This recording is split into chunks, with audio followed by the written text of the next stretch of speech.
Hey everybody, what is going on? Hexlex here. Got another Master Duel video for you. So, we are coming back to Tearlaments, which is a deck you might not have expected me to be trying out this season. I don't think many people are trying out Tearlaments this season, at least not in a more pure variant. I've seen a couple of people try out a blend of Tearlaments and Kashtira, and while we are actually playing a small Kashtira package in this deck, this is more of a focused Tearlament deck, and you're probably noticing three standout cards right now that you might not expect to see in a Tearlaments deck, or at least not at 3 copies. And I am just jamming 3 copies of Polymerization. And honestly, I'm really feeling the King of the Swamp limit. I've reached a point where I think that this limit might have actually been correct, because I was thinking about, how I would want to play Tearlaments, right?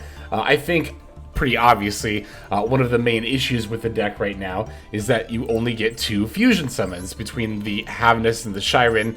With no Merleys at all, you don't have the opportunity to go for 3 fusions with 3 different Tearlament names. So I'm thinking to myself, it'd be really nice if we could extend our turn 1 plays and just, a little bit more and get 1 more fusion in, and that would be enough, I think, to boost this deck up a little bit. So I was thinking about, okay, how can I fuse and maybe mill, or somehow, I was thinking somehow proc the fuser names, and then I realized, oh wait, regular, just straight up polymerization just does it, and it does in fact do it. So the idea here is that if you open Supreme Sea Mare, Reinoheart, could be Rhoda, could be Foolish Goods for Sulliek, for Reinoheart, could be Planet, as long as you have some way to get a 1-card Kitkallos here, right?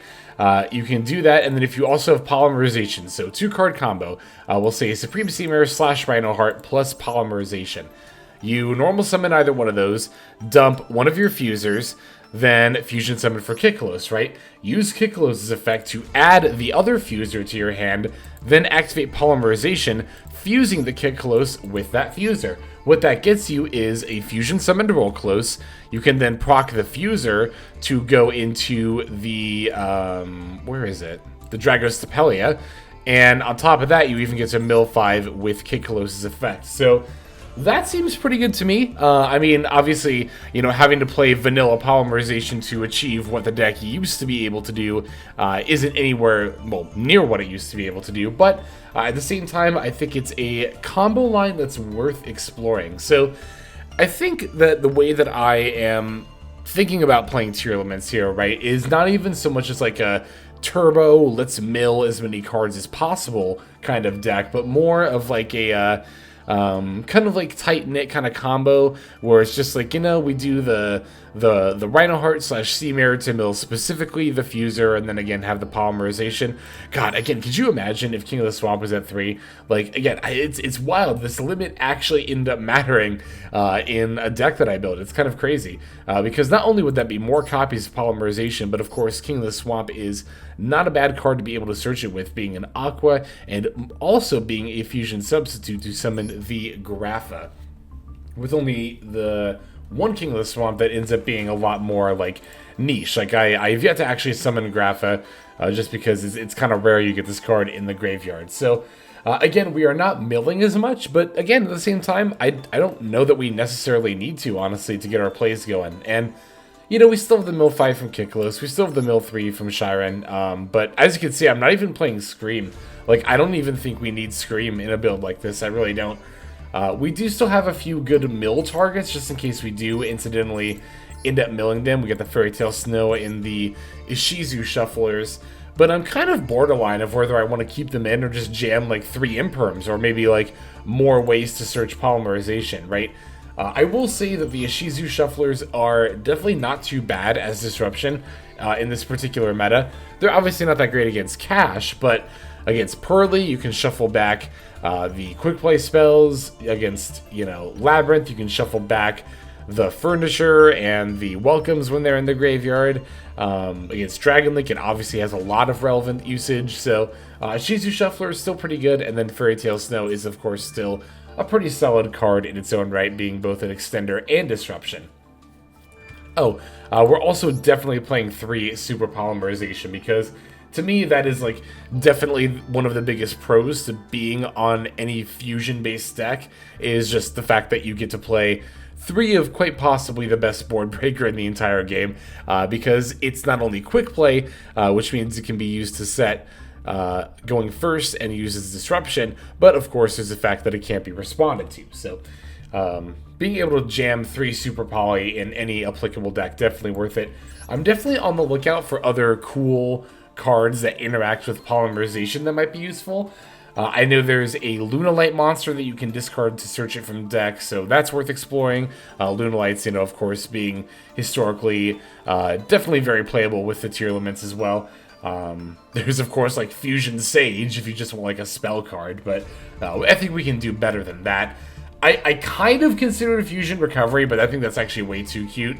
That being able to add back a Poly and a Fusion Material monster that's in the graveyard, but all our Fusion Material monsters get shuffled back, so no, I don't think that would work. But yeah, if you got any ideas, I'm definitely open to them in the comments section below. Definitely got a bunch of really good games in, including another game that went on for more than 20 turns. It's very rare that I have those, and I had 2 in almost, not quite, but almost back-to-back videos. So we'll definitely see that game and some others as well. But before we do, I'm going to break down the deck list real quick. Oh, there is one other thing. No, I already talked about the brief Kashtira package, right? We're playing Wraitsoth because being able to get a free Fenrir that also adds a tier extender is definitely not too shabby. But, okay, yep. Let's break down the list card by card and then look at some games. So for this build, we're on 3 Maxx, 1 King of the Swamp, 3 Ash Blossom and Joyous Spring, 1 Tearlaments Havnis, 1 Fairy Tale Snow, 3 Supreme Sea Mare, 2 Tearlaments Scheiren, 3 Tearlaments Reinoheart, 1 Keldo, the Sacred Protector, 1 Mudora, the Sword Oracle, 2 Kashtira Fenrir, 1 Tearlaments Kashtira, 3 Polymerization, 1 Foolish Burial, 1 Reinforcement of the Army, 1 Foolish Burial Goods, 1 Pot of Prosperity, 1 Primeval Planet Perlerino, 1 Pressured Planet Wraitsoth, 3 Super Polymerization, 2 Called by the Grave, 1 Crossout Designator, 1 Tearlaments Heartbeat, 1 Tearlaments Metanoise, and then 1 Tearlaments Sulliek. That's going to do it for our main deck. For the extra deck, we're on 1 Mudragon of the Swamp, 1 Tearlaments Kitkallos, 1 Garura, Wings of Restorant Life, 1 Starving Venom Fusion Dragon, 1 Predaplant Dragostapelia, 1 Tearlaments Rulkallos, 1 Guardian Chimera, 1 Tearlaments Kaliedo-Heart, 1 Grapha, Dragon Overlord of the Dark World, 1 number 41 Baguska, the terribly tired Tapir, 1 Time Thief Redoer, 1 number 60 Dugaris, the Timeless, 1 Divine Arsenal, Zeus, Sky Thunder, 1 Dark the Dark Charmer Gloomy, and then finally 1 Underworld Goddess of the Closed World. So there's our list. Let's see some gameplay. So I thought I'd start off with our long duel. This is going to be another game that goes on for longer than 20 turns, 22 turns this time. And believe it or not, it's going to be against Dragon Link. So Dragon Link versus Tearlament. Not a matchup you'd expect to go 20 plus turns, but this one did. So opponent's going to get to take the first turn here. And as you can see, I did not manage to open up any disruption. God, if I'd gone first, this would have been phenomenal going first hand. But alas, one can only hope. So in this case, we're going to have to watch our opponent do a Dragon Link combo line to start things off here. But, we are definitely not feeling hopeless at all in this scenario because we do have the Super Polymerization here. This card is not only, of course, very good in general, but is notably very good against Dragon Link because Dragon Link often ends on Borland plus 4 load, and you can just fuse those two together. That's their disruption off the field, and it also even gets around the protection effects that Borland has, because Borland is only unaffected by... No, it can't be targeted by monster effects, is what it is, I believe. Opponent's taking a rather interesting line, but one that definitely works out all the same. Did they end up using the Romulus and the Dragon Ravine? They did all that already, right? Yes, okay. Oh, and they have a Royal... Oh, they banished it. The Royal Chaos Space. There it is. Very nice, very nice. Good Royal, good Royal. Alright, yep, here comes the Triple Burst Dragon.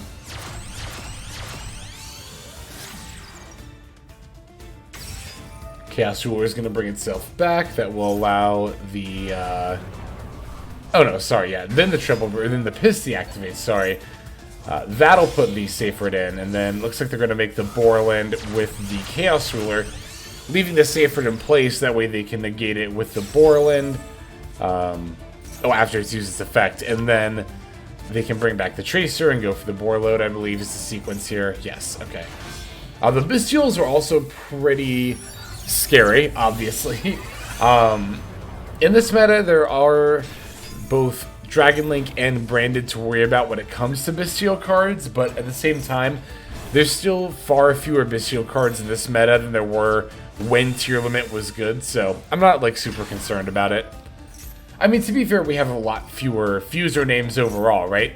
We have half as many as we did before when we had 2 Merly, 2 Scheiren, 2 Havnis. Now we only have the 1 Havnis and the 2 Scheiren. So them getting banished is definitely a bit bigger of a deal, but...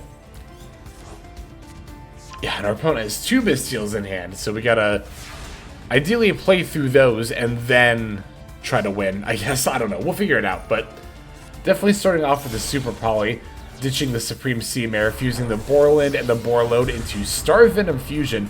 I really like having this in addition to Mudragon and Garura, because like yeah, we could have summoned Garura here, but being able to summon the Star Venom is exceptionally strong, because now we have a 5300 body that is copying the Baldrake effect and also threatens to blow up the opponent's board if it leaves the field, so...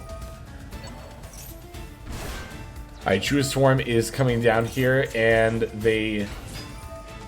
wow, yeah, they definitely even fired off both of those before we did any of our Tearlament stuff, which is really nice. They have an Ash Blossom for the Reinoheart, little annoying, but we can just fire off the Polymerization here. And I'm actually going to fuse all 3 of my monsters together in order to summon the Guardian Chimera. It's definitely nice that we have the Poly in the grave, now the Guardian Chimera can't be targeted, but... more importantly, we get to pop one of our opponent's cards and then draw a couple of cards ourselves. Looks like they are going to chain the IP Masquerena. I was wondering if they were going to go for the Nightmare Unicorn, but no, they're just going straight for the Underworld Goddess here, using the Guardian Chimera as a material. Alright, Tearlaments Kashtira, milling a couple of cards, including the Sulliek. That's definitely nice. Alright, now we get to use the Kaliedo-Heart, which does target, so that can definitely get rid of the Underworld Goddess. Or, actually, so I thought until I realized, like, oh yeah, the Goddess is actually going to proc here, and that's going to negate my Kaliedo-Heart, so... a little bit of a misplay on my part. I mean, I probably would have summoned something anyway, but... I'm not going to get the removal that I intended to here, so... Sulliek will end up adding a Scheiren, and then the Kaliedo-Heart, yeah, will fizzle. Gonna activate this Wraitsoth that I got here. Just getting a Fenrir so I can pitch it off the Scheiren without having to lose out on Maxx. We end up milling the Fairy Tale Snow, so gonna try that, but of course the Underworld Goddess effect is going to end up negating that here. So again, misplay on my part. I should have actually battled over the Goddess before trying to use the Snow effect. I definitely always forget about that effect from Goddess, but funnily enough, I'm actually going to link off the Kaliedo-Heart and the Scheiren for Dark. This seems really weird until we remember that our opponent has a Borland ripe for the summoning, and I'm just going to sit on this. This is actually something that I've done against Dragon Link before, that I remembered as I realized I could link summon Dark, and I was like, oh yeah, I've definitely had a game where I used Dark to bring back my opponent's Borland, and they just couldn't out it. So, we'll see if that ends up being the case here. The one card, and this might actually be the only card, barring some tech or another mainstay card that I'm not thinking of off the top of my head, but I think the literal one card that my opponent has to out the Borland here is the Heavenly Spheres, the Erratic card. Because that card bounces, but it doesn't target. And Borland only protects against targeting. Yes, so... if my opponent can manage to use the spheres, they can go ahead and get rid of this Borland, but... okay, looks like they're going to use Saranir to stop me from bringing back the Druid Swarm as well here. Mildly annoying, but ultimately fine. Going to use the Borland and battle into the Saranir. They don't have anything left to send, it looks like. Getting rid of a Tracer as well, and poking in for some damage. Now, at this point, I kind of figured, you know, oh, I'll be able to battle in for lethal soon enough here, but I did already say at the top of this game that this was going to be an over 20 turn duel, so you might be figuring out where this is going, but this Borland, let's just say it's gonna definitely carry us here. It looks like my opponent's doing Striker and Recharger shenanigans to go into the Magnum Hut, and they're going to use that to battle over the dark to stop me from continuously pulling monsters out of their yard. Gonna search a Scheiren. Figured it was just the best target I had. Magnum Hut getting sacked off for the Lubellion, and end phase it will add back the Baldrake here. So I don't know if my opponent is just not able to get 2 dragons out at the same time. This Maxi is so fine. I'm not even going to use the Crossout because I definitely did not even have plays this turn anyway. That I do think was a pretty big misplay on my opponent's part. They should have waited for me to commit to plays, but at the same time, you know, their deck size is like quickly becoming a relevant factor here, honestly. Okay, looks like we're sinking the Wire Burster and the Baldrake, which sounds weird until you realize we're going for Chaos Angel.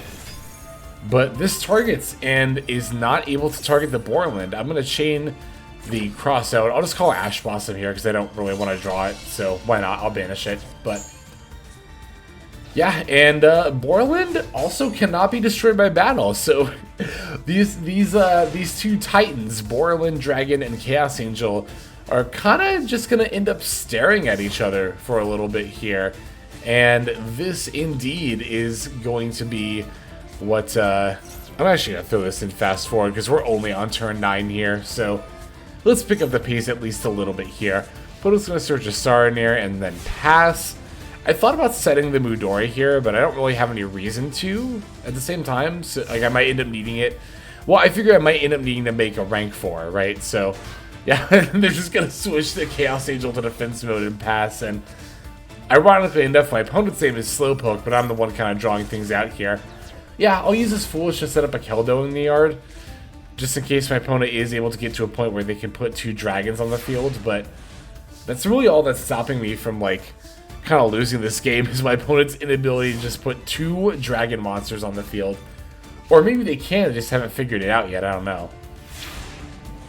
Especially as they do begin to amass more and more cards. Although, to be fair, they have burned through a lot of engine at this point, so yeah, at this point we're just passing back and forth. Again, funny that a Tearlaments versus Dragonlink, 2 of what people tend to think of as like the turbo-iest decks in the game, historically at least. Just kind of in a passing war here. It was at this point that I figured out, like, oh, I can make Time Thief or Doer, and this will actually just go faster, so let me do that.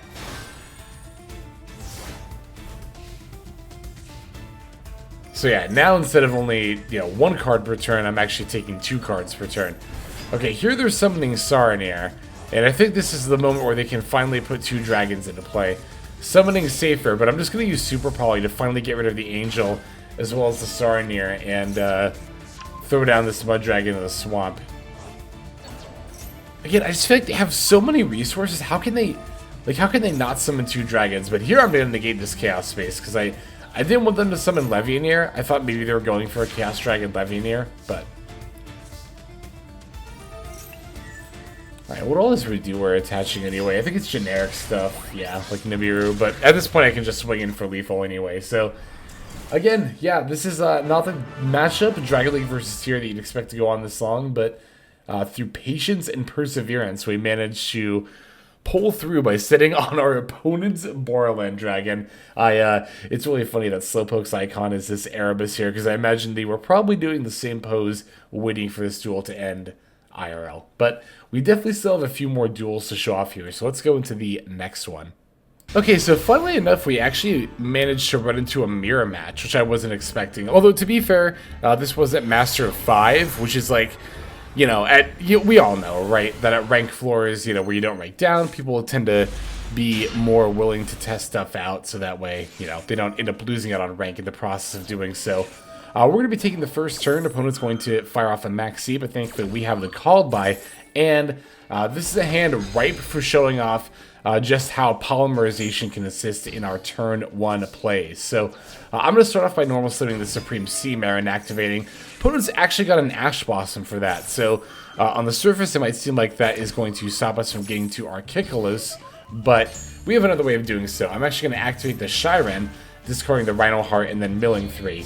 Among the 3, I don't think there's anything too relevant milled. No, not at all. But we're going to rank go into the rank 4 Time Thief Redoer, detaching the Scheiren, which will proc its effect, and this in turn will allow us to then summon the Kitkallos. So, managing to push through our opponent's disruption, adding the Havnis because we already used Scheiren. Now, as I mentioned in the profile, we get to use Polymerization to fuse Kitkallos with the other fuser to go for Rulkallos, and because these 2 cards were both sent by a card effect, it'll also proc each of their effects. So we can use Havnis to get another fusion monster, fusing it with the Kitkallos yet again, this time in order to summon the Predaplant Dragostapelia, and right there we can already negate a monster effect as well as a summon effect too. From Kitkallos' mill 5, we end up hitting a Sulliek, so we get to add Havnis. We also hit both Mudora and Keldo, and then of course we get our Redoer back as well. I get to attach a Crossout Designator. I go to draw a card, my opponent uses Ash Blossom, which I don't think was the best use of this card, necessarily, but in any case, it will stop me from drawing another card. So, they're going to fire off their own Scheiren here, pitching, what Shadal monster is that there, actually, it's the Hollow, which will allow them to mill a few more cards. They mill another Scheiren in the process, but I don't even need to use Rulkallos at any point here, right? Because I have both Mudora and Keldo in the yard, I'm just going to go ahead and shuffle back Scheiren and a few other key cards. And again, I think this pretty nicely highlights how polymerization can allow you to set up real boards on turn 1 again, because that was my biggest issue that I faced when I was, playtesting Tearlament, was that, you don't really have that much to do on turn 1. You already have to use one of your fusion summons for Kitkallos, and after that it's like, you can make either Dragostapelia or Rulkallos, but again, here with Poly and the ability to make both, I think that alone provides a lot more power to your end board. And as you saw, we managed to do that through multiple forms of disruption that our opponent had for our first turn as well. So that's pretty rad. It's pretty cool that the deck still is capable of, jamming out a decent board of monsters, even if, again, we're not turbo milling like we were before. We're just kind of playing it, again, more like a more close-knit combo deck. But let's go ahead and see the next game here. All right, Fluanderies is going to be our next opponent. They're on quite a hefty build, 48 cards, and they're rocking stuff like the Fossil Dino, which I've seen more Fluanderies decks do more often. So for those of you who know me well, you'll know that Fluanderies is not really one of my favorite decks to play against, but it's pretty subjective. I don't like, hate Fluanderies players or anything like that. But so these kind of hands that we've been opening, right, going second, definitely incline me to want to play those imperms or maybe just something else for going second, because it seems like we managed to open quite a bit of gas when we managed to go first, but again, going second, we don't have a lot for our opponent's plays here. As you can see, our opponent is doing pretty typical bird stuff, setting up the M-Pen, getting back the Eaglin and the Robina, and then I imagine they're going to be adding the Dreaming Town, or no, they get Unexplored Winds, that's right. They're going to go for that instead. Wow, Flo still has a 55% win rate. That's not surprising, actually. The deck is still very solid, despite receiving so many hits. And set 3, wow! M-Pen and 3 face downs, very scary, but let's try to start off with the Fairy Tale Snow, see if I can turn down the M-Pen. They're going to imperm it, so no luck there, but we do still have some other options here. I'm going to jam out this Polymerization and just fuse that Snow with the Sea Mare and the Reinoheart. I'm going straight for Guardian Chimera. I love this card going second, and because we played it in defense mode, we can use it to pop the M-Pen. Opponent is going to get a called by on the Reinoheart, which I would have liked to trigger, but I'm going to chain the Tearlaments Kashtira and just banish that Reinoheart. Of course, I still won't be able to summon it, but at least I get a quote-unquote free summon off the Tearlaments Kashtira anyway. So, again, Chimera is going to pop the M-Pen. Unfortunately, we didn't draw any more gas, but we do get to mill a couple more cards, and there it is. Now we get to mill a Scheiren. I'll fuse it with one of the Sea Mares in my graveyard to summon a Kitkallos and get some more plays going here. Kitkallos, I'm just going to mill the Havnis, not even add it. Mill it so I can just proc it and fuse it with the Guardian Chimera to form the Dragostapelia. Alright, moving to the battle phase here, my opponent's got Book of Eclipse, so unfortunately that will stop me from, like, you know, going in for a lot of damage, but I do get to draw 3 here. And I do have the Sulliek to negate whatever, you know, bird effect my opponent summons. I was going to say the Dragostapelia as well, but, you know, Dark Ruler no more, we'll see to that. Can't believe they actually had the Dark Ruler no more here. Alright, Gold Sark getting activated to banish the Snowl. That was actually the Flaunderies and Snowl, believe it or not, but...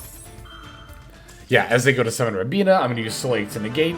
And that's enough to get them to concede, because they'll have no more normal summons, and I can just very easily find lethal on the next turn. So, there you go. Even though we don't have that disruption a lot of the time when our opponent goes first, it seems like even opening that much gas is enough to just kind of like force push your way through your opponent's plays.